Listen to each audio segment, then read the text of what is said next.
பரபரப்பான கண்டி நகரத்தில் மினோலி, ரவீந்திரன் மற்றும் யூசப் ஆகியோர் நகரின் புகழ்பெற்ற பொகம்பர ஏரியில் அமர்ந்து அமைதியான நீரை பார்த்து கொண்டிருந்தனர். எதிர்வரும் காலத்தில் சாதாரண தர தேர்வுகள் இருப்பதால் அவர்கள் தங்கள் எதிர்காலத்தை பற்றிய முக்கிய முடிவுகளை எடுக்கும் விளிம்பில் இருந்தனர். நாம் ஒரு குறுக்கு வழியில் நிற்பது போல உணர்கிறோம்.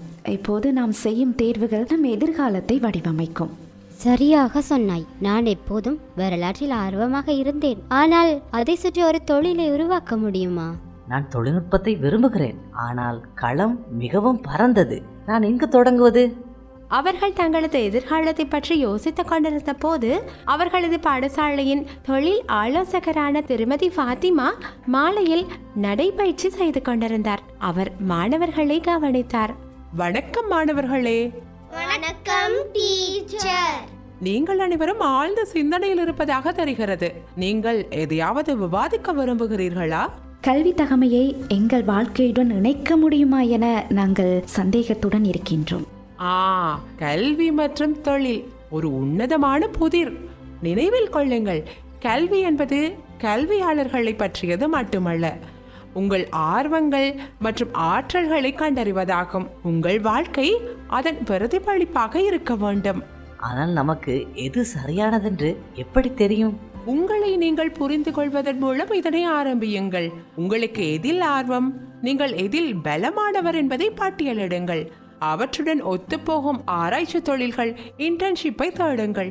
ஒர்க் ஷாப்களில் கலந்து கொள்ளுங்கள் அல்லது குறுகிய படிப்புகளை மேற்கொள்ளுங்கள்.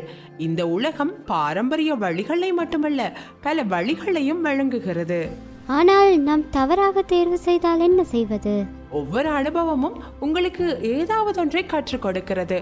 நீங்கள் தொழிலை மாற்றினாலும் நீங்கள் கற்றுக்கொண்ட திறன்கள் மற்றும் அறிவு எப்போதுமே பயனுள்ளதாக இருக்கும். எனவே நமது கற்றலானது பெரிதாக இருக்க வேண்டும். அது நம்மை நாம் நன்றாக புரிந்து கொள்வதை ஆராய்ந்து நிபுணத்துவம் பெற அனுமதிக்கின்றது. சரியாக சொன்னாய்.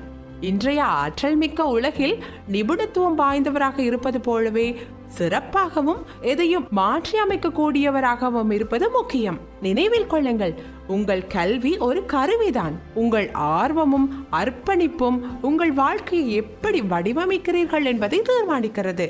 புதுப்பிக்கப்பட்ட வீரியம் மற்றும் நுண்ணறிவுடன் மூவரும் தங்கள் தனிப்பட்ட பயணங்களை தொடங்குவதற்கு மிகவும் தயாராக இருப்பதாக உணர்ந்தனர். அவர்களின் கல்வி என்பது வாழ்நாள் முழுவதுமே கற்றல் மற்றும் சுய வளர்ச்சியின் ஆரம்பம் என்பதை அறிந்து கொண்டனர்.